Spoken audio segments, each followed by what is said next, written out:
Hello everyone. Up to this point, we talked about the housing crisis. We also looked at data that has to do with social justice.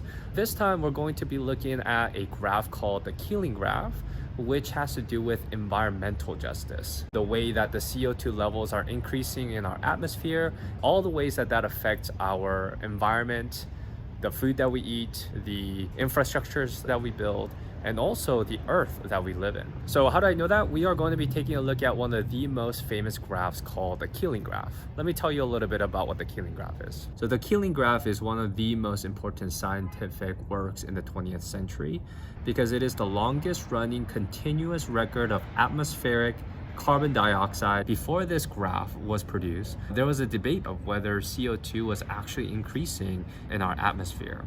Some were saying that the ocean was just absorbing it all, and some were saying that it was not. However, this Keeling curve came out, it settled the debate almost immediately.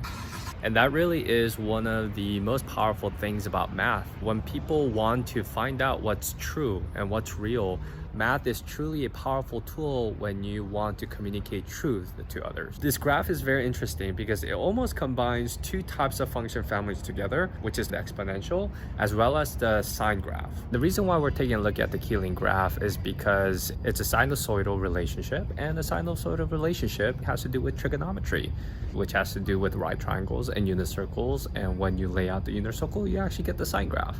When you take a look at the midline, you'll realize that the midline of the sine graphs has increased quite significantly. In our last video, we talked about how we want to be the people who actually cause the trend that's going up to go back down. And I want you to be that catalyst.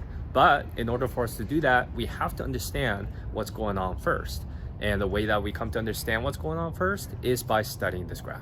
I really hope that analyzing and studying this graph will bring home the things that you hear about what's going on in the environment. Thank you for watching, and I'll see you in the next video. Bye.